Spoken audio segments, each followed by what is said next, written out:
I come, won't give up until I've won. Hedges roll, races attack.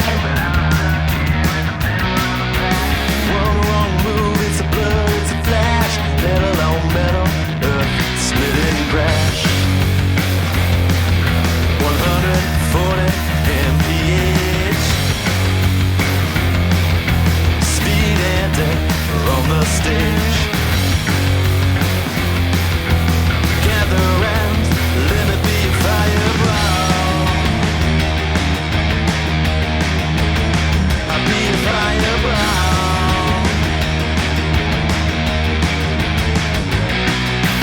Can't move left, can't move right. I panic, I fear, the things are right. Body's stuck, can't catch my breath. Hands on fire, gloves smell. Relax, resign, prepare myself. 28 seconds, my final day. Visions rise that I might walk away. Hear the speed, feel the pain. RPMs dancing in my brain. Can't turn down, gonna be a fireball. Be a fireball. Run a fireball.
Hey everyone, Greg here from the band Dual Fighter.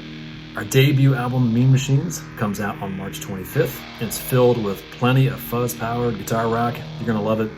You can listen and download the first two singles now directly from our site, dualfighter.com, or at our Bandcamp profile, but exclusively for Slightly Fuzzed listeners, we're giving it to you for free right now. So message us directly at dualfighter.com or on any of our social media profiles and mention Slightly Fuzzed, and we're going to send you a free download code for the entire album prior to it being released on March 25th. Now, on to the Slightly Fuzzed podcast. Rock on.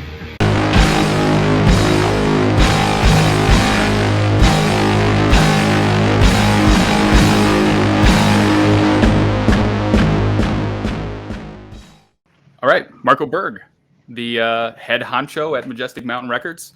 Is that how you address yourself there, or do you consider yourself a CEO, or what is that exactly? Yeah, I don't know. Founder? That's just a title. Head honcho. Sounds cooler than CEO. Yeah.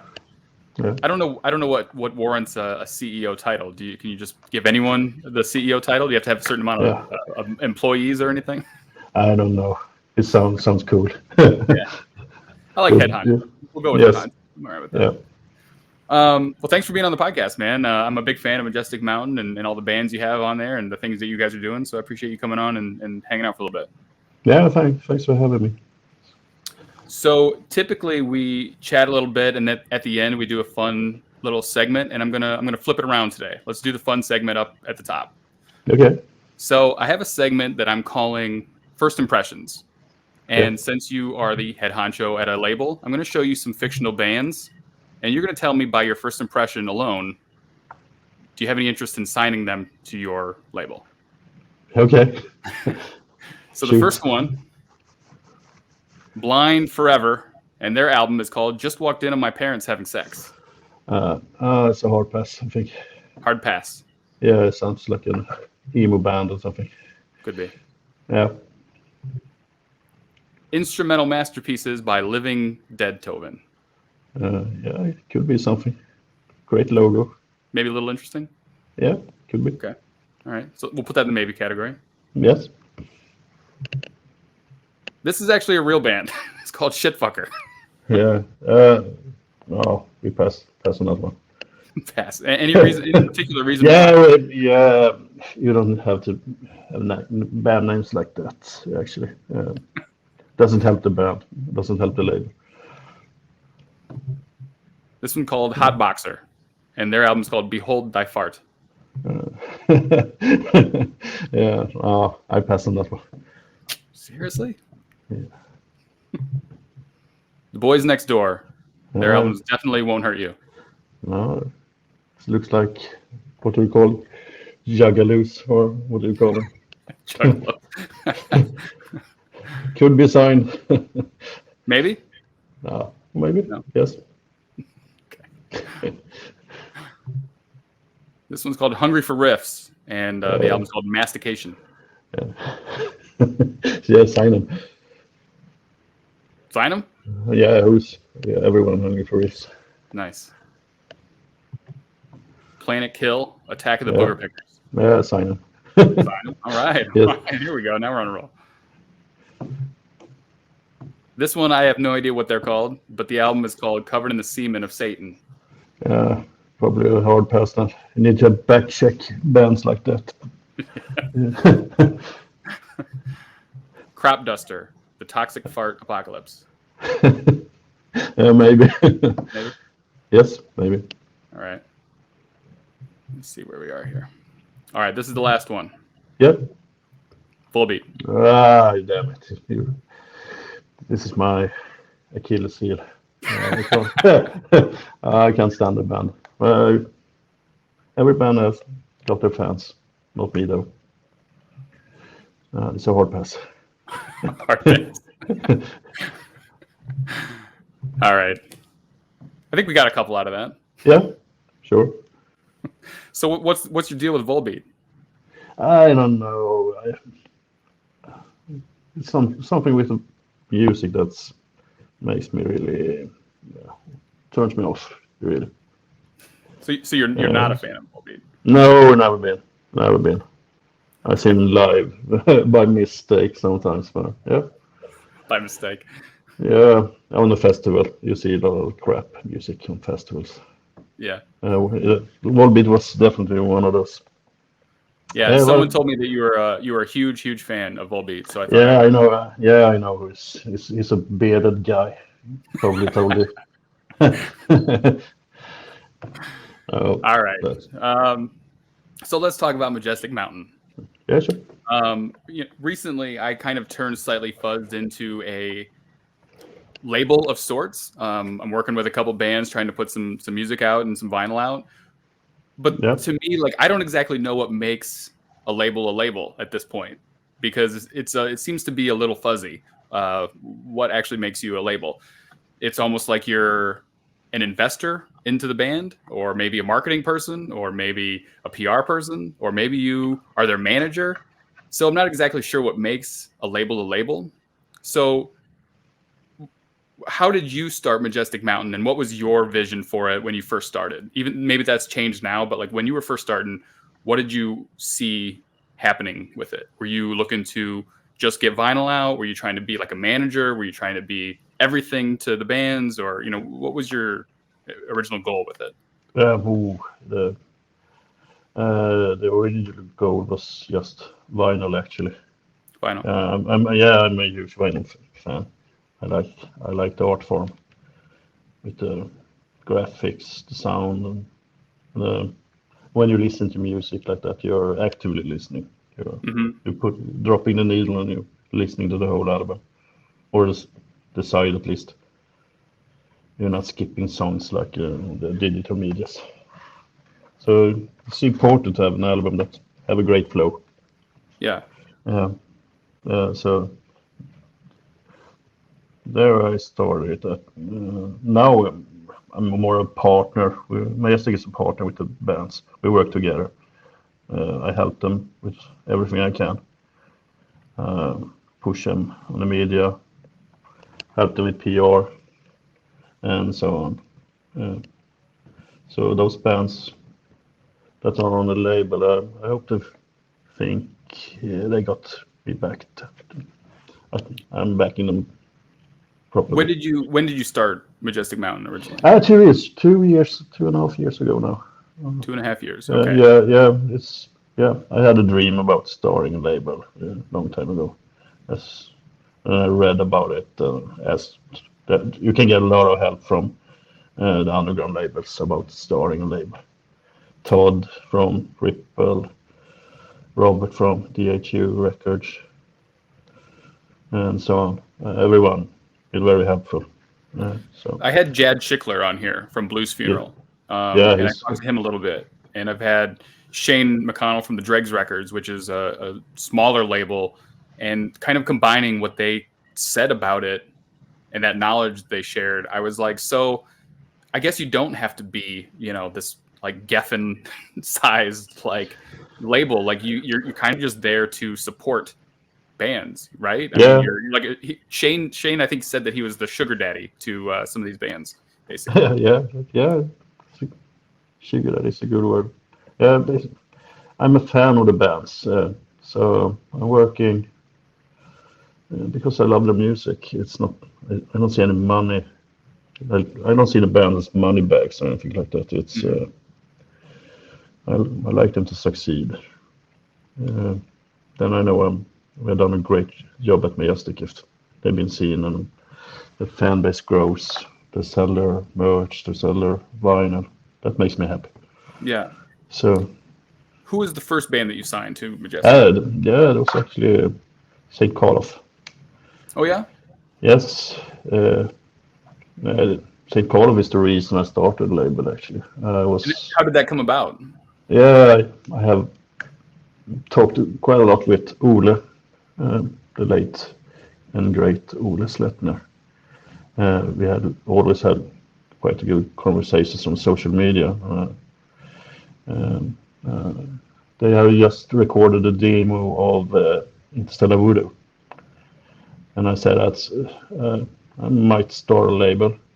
They have sent the demo out to different labels, but no one got back to them. It's a 40-minute long song. Not every label is interested in that. Right. So I said I might start a label, and Ole he said, "Damn, couldn't you release this one?" Sure, maybe. Send me the song, and I heard the first 20 minutes of Interstellar Voodoo, and I said, "This must be released by me." So I started Majestic Mountain then. And what was that original? But that wasn't the first release, actually. What was the first release? There was the split with Devil Switches and St. Karloff. Okay. The guys offered me that one. Ole again reached out and asked me, would you be interested in releasing a split with St. Karloff and Devil Switches? Who could turn down that? So I had the split and Interstellar Voodoo as my first two releases. I couldn't have a better start. They are classic records. So you worked to get them on vinyl. Yeah. What was the rest like? I mean, did you know how to reach out to blogs or magazines or podcasts or to get reviewed? I mean, did you know anything about that process of marketing? Yeah, I knew a bit of it, but I contacted Richard at Sheltered Life PR, and we had a phone call. He went through the process, so okay, I hire him for promotion for the Split and Interstellar Voodoo album. There was a campaign for both of them. So How did it go? Yeah, it went very well. Interstellar Voodoo got great reviews. The Splits sold out in a weekend, 700 copies. That's a lot for a new label to release. Nightmare packing and shipping those were. Yeah. Were you picking all that stuff up yourself? Yeah, I did that in those days. Yeah. That took me a couple of weeks. Well, this has to be done.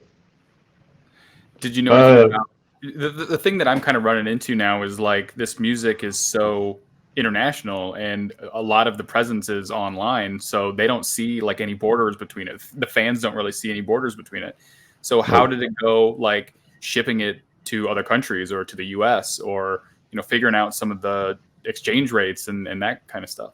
Yeah, that's I did a flat rate thing initially, just so like 14 euro for 4 records. So that worked. Nowadays I pack it up for my fulfillment center to be, and those are different rates based on the weight and where to ship them. Due to the pandemic, the prices for shipping has gone up, definitely for the US, Canada, and United Kingdom. Now when I left the European Union. Mm-hmm. Yeah, that's another thing that we're realizing right now is, it's not as easy maybe as it was, a number of years ago. No. But the fan base is easier to get to. I mean, I wouldn't have ever imagined, 10 years ago, 20 years ago, like being able to reach so many people in Europe and other countries and stuff. No, that's a great thing with the technology. At the same time, there's so many bands out there trying to reach out and be seen. Yeah. So some of the bands, social media is what it is. You like it or you don't like it. But as a band, you need actually be seen on the social media. You need to interact with the fans and show interest in the buyers and fans, or you're going to lose your fan base. That's simple stuff. What do you look for in a band? Like, I assume you get submitted a lot of different bands and music and stuff. Like, what are you looking for Majestic Mountain? Anything in particular? No, I usually get a good grip if it's good first 5 to 3 minutes of a song. From there, you need to check the background, talk to them, see how the social presence is, and so on. You can't just sign a band for just did great music. It's not always the best thing. You need to be active in the scene. There's a lot of good bands out there that no one heard of because they don't use Bandcamp. They don't push their music on Facebook groups and so on. You mean a band need to be active? Simple as that. For me, like the business side of my brain goes, yeah, like you don't have the presence yet, and you're not as active as you should be. Like this is not for me. But like the fan part of me goes, maybe I can introduce you to more people. Like you need it. You clearly need it. you're of course. If a guy that can help you. Yeah, if it's a new band, of course. Like Sleep Moscow, it was quite unknown. I see no problem when the music is so fantastic. It makes it easier to work with it. So do you take some bands that you just go, you're terrible at social media, but like I gotta have this one on my label and and you run with it anyway? You take that chance? Yes, I do that sometimes when the music is too good. Yeah. Well, I try to get them to be more active, but you can't force them. But you need to try them to make those posts, answer those questions, like those pictures, comment. Small things, simple things. That makes a difference. Where do you think most of your fans come from? Is it your social media presence? Well, all over, I think. Mostly social media, I think nowadays.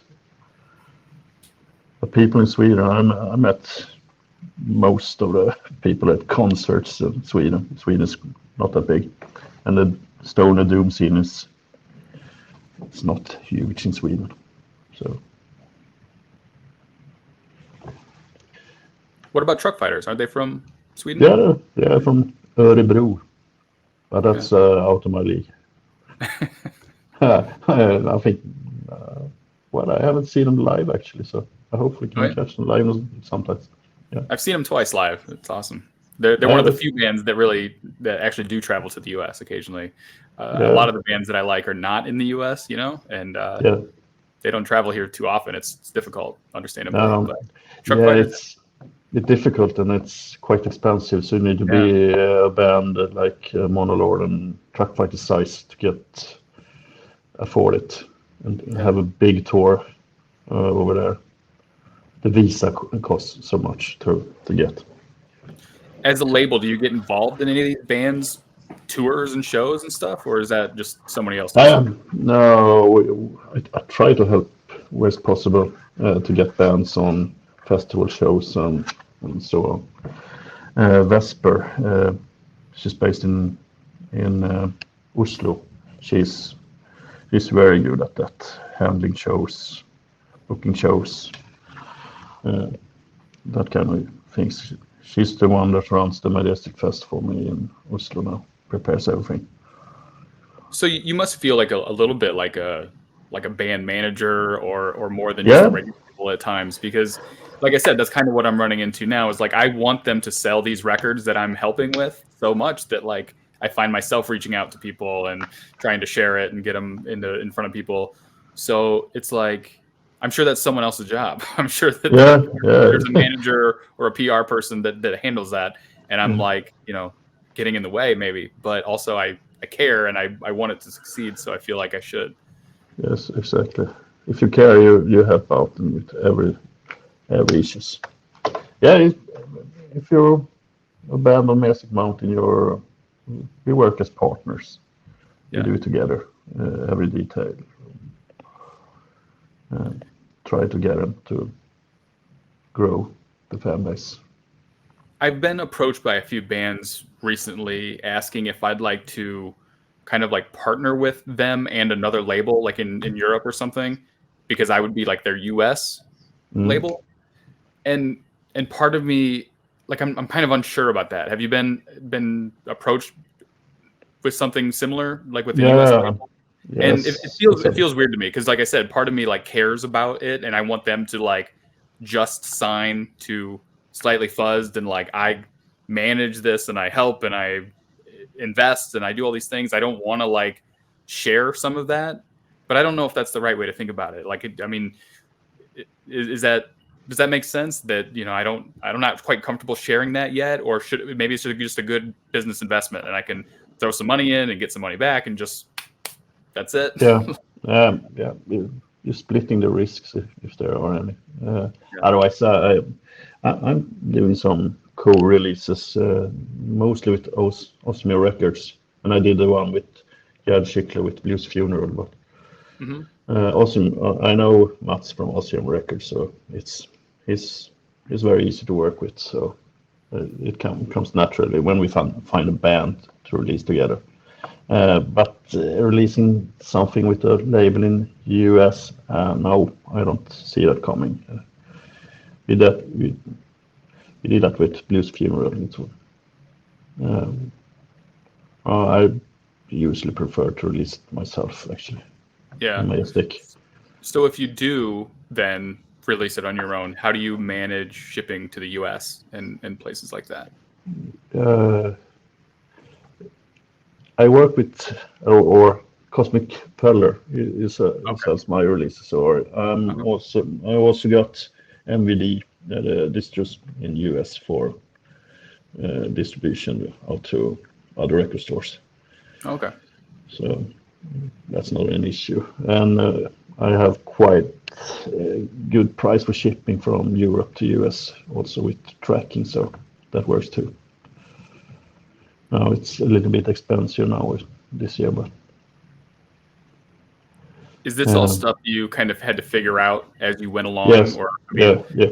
No. Has it been tricky? Has it been tricky figuring some of this out? Because to me, again, like just as a fan that kind of dips my toe into it a little bit, I go, okay, we need a product. Here it is. Got it. Someone else needs it. Put it in the mail. Yeah. There you go.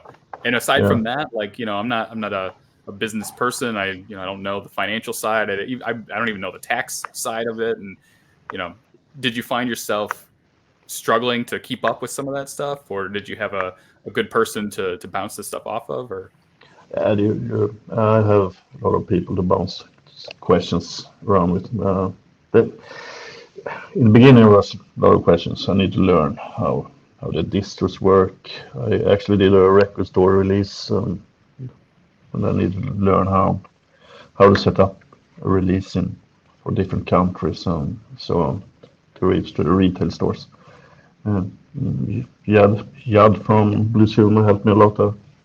So he's a good guy. If I ask him a question, he's usually there to answer it. Yeah. I think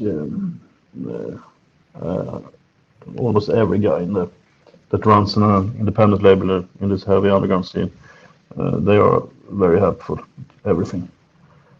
I try to do the same if someone asks me about what kind of contracts do you use, or what's the deal you offer. And yeah, sure, I can help them, give them a lead in. That's the way we help each other in the scene.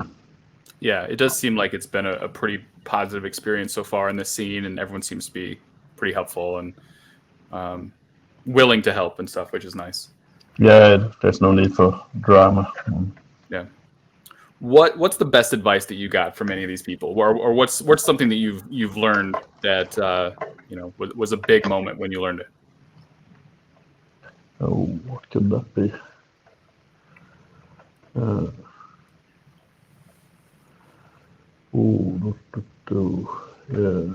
That must be. Yeah, the quality. For me, is the quality of the vinyl is. Everything must be top notch. Artwork, gatefold material, 180 gram. Because I charge a premium price, and the customers expect a premium product. Don't skimp on the material. No, and don't skip on material, posters and stickers and so on. Bring that in. Fans love that shit. Quality. That's the main issue, I would say. Yeah. Okay. All right. So now, fast forward 2.5 years. Is this the first? Maybe not. Maybe I'm wrong. Not the first time doing the festival? I tried to do a festival early in 2020. Then the plague struck. Yeah. The same week. The same week they started to do press conferences, and like people are dying of this, and the fear. So we said, no, we can't do this Majestic Fest. And then we planned another one for February this year. Was never officially announced because the plague struck again. Mm-hmm. And now we said this summer it must be done. So we said, we move it to Oslo and do 2 days at Blitz, a great venue, and a pre-party. What did you know about starting a festival? I've been in association management for a lot of years where we put on conferences and stuff. So I've learned a lot about what goes into starting a festival and sponsors and registration, how to take money, and even the on-site stuff with food and bathrooms and requirements for space and how to rent stuff. It's really complicated. And to do it kind of on your own is nearly impossible. So how did you approach that, and what did you know about it? Even in 2020. Yeah, the first one we have, once again, we have good friends that works like doing their own shows. So I talked to them, I had a meeting.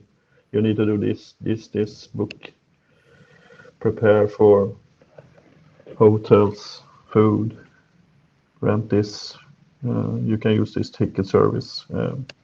So that one was easily set up. Now I have a professional help from Vesper in Oslo. She knows this. She works for Blitz as a booker. So she will make my life much easier now. So we have lots of more bands than the first planned one. And we're going to make it a great 2 days for both bands and audience, I'm sure. Are they all Majestic Mountain bands? I know that like St. Karloff and Join Hugger and Kal-El and all those guys are going to be there, but are there other bands too? It's just going to be Majestic bands the first year. Okay. What else you got going on at that thing? What can people expect if they are attending? Yeah, we're not going to reveal too much, but the band's planning special things for the show. They're going to perform. Hopefully, we can have some side arrangements with artwork and things like that in the venue. And it would be great if we could have some kind of celebration for Ole, the late Ole Slettner also. So I say his last concert with St. Karloff was the Interstellar Voodoo Live session from the same venue. Cool. I was there. So it was one of those magical evenings. Yeah, but it's going to be great. Come over. Yeah. I would love to. Probably not going to happen, but I would love to. What's the date on this thing? It's the 7th and 18th June. 18th and 19th of June, and the 17th is the pre-party at a place called Revolver in Oslo. That will be announced in a couple of weeks. Also killer set up for that one. Cool. Oops. I wanted to ask you about the Astroqueen reissue because I'm a massive fan of Astroqueen and the album Into Submission. When people ask me like bands to start with in stoner rock, it's always like that first Lowrider album and Rollerball's Lost in Space and always Astroqueen's Into Submission. Like those are like my top three. And both Lowrider and Astroqueen had nothing else really to offer. It was just the one album.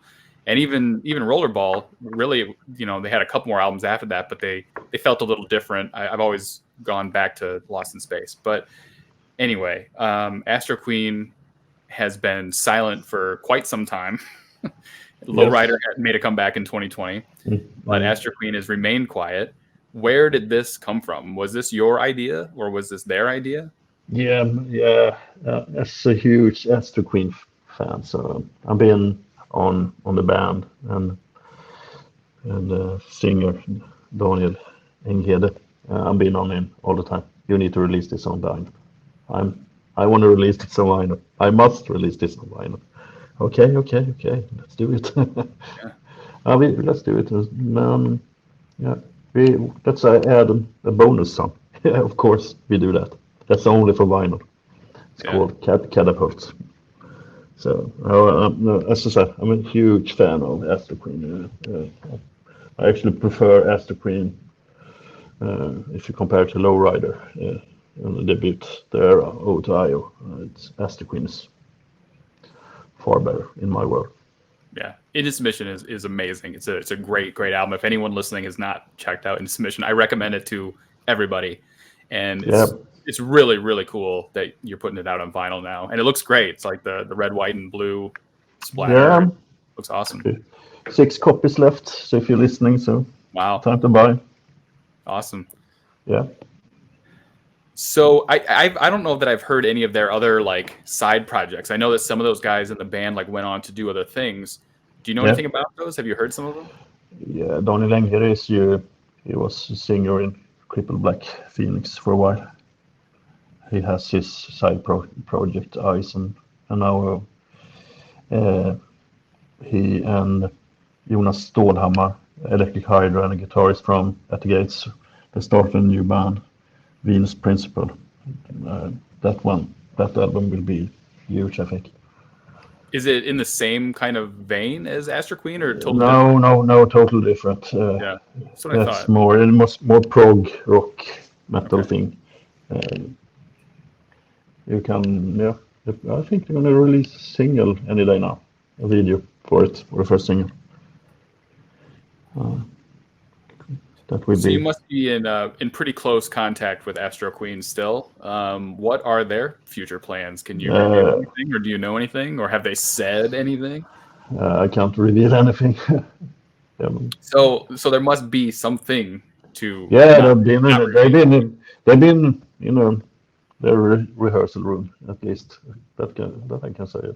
Yeah, I've seen some of the videos they post on Instagram that they're at least playing. I mean, you don't need to practice together to reissue a vinyl. So no, exactly. I think I was quite surprised about the interest in the band, because they've been dormant for 20 years. Yeah. The thing is, they have 23,000 listeners a month at Spotify. They have that regular sound. Yeah. And they haven't released anything since 2001. Which is crazy. And just to have one album and to have those like dedicated fans. And I'm one of them. I listen to that album all the time. It's crazy. Yeah, well, hopefully they do a comeback and play some shows. But they're not playing Majestic Mountain Festival. Who knows? You will see. Okay. Yeah. All right. Maybe I'll have to make that flight over there. Yeah. Who knows? It could be a secret show. I don't know. You will see. Okay. All right. Fair enough. I did get one question from Instagram for you. Yeah, sure. Does not being able to grow a beard make you a little bit angry inside? It's Andy again. Yeah. It's been busy. And if you listen to it, you're never going to release your third record EP. I don't need to have a beard. I can't grow one, but who cares? That's a classic Andy question. I'm gonna sort these things with him in Oslo. Andy has enough beard for the both of you, I feel like. It's probably glued on. The other thing that happened this week was the passing of Mark Lanigan. Yeah. And I've been such a fan of his for a long time, and his work with Queens of Stone Age especially, and then later discovered his solo stuff, and then even after that really went back and listened to Screaming Trees and stuff. So it was a big deal, and I think a lot of people in this genre felt that pretty hard. There's been a number of big musician deaths over the recent years and stuff, but for my age group, like I was too young for Tom Petty passing, and stuff like that. So this one was a little bit closer, and I felt that. But I was thinking, like, would there be like someone that died that would affect you enough to like have to call off of work? I mean, who would that person be for you? Is there someone that would really affect you in that kind of way? I've seen a lot of people posting about how he was their biggest influence and how one of their favorite musicians and things. So is there someone in particular that would hit you like that? Yeah, of of course, last year when Ole passed away. That hurt a lot, actually. Yeah. He was way too young. No, that was painful. I feel Mats, the guitarist in St. Carl, I've known him since childhood, so I really felt with him. That hurt. Did hurt me a lot because he was the reason I started the label. He was always very. He helped me. He was very supportive with everything with the label. Of course, they got offers from bigger labels, but Ole insisted that St. Carl should stay with Majestic. He was a person like that. That's awesome. Yeah, it was awesome. What are their plans? They haven't released anything in a little while now. No, they're active. Nico from Joint Tiger is playing Ole's part now. He's so talented, Nico. He can play every instrument. So there were no problem for him to get Ole's playing in place. I think he even plays with bass that Ole gave him in the late days before he passed away. Joint Tiger put out a great album last year. Yeah, Joint Tiger is so good. Yeah. They bring a new level to the stoner doom genre. St. Carl, I think, are still writing songs. They have had some songs written with Ole. They performed a new song live at Sabbath last year. So they're active. Hopefully they can write a new album and release it. The world needs it. You must have quite the ear for picking out bands now that I'm thinking about it, because St. Karloff and Kellel and Joint Hugger and stuff, like all putting out albums recently that were amazing and were on my top 10 at the end of the year and stuff. So,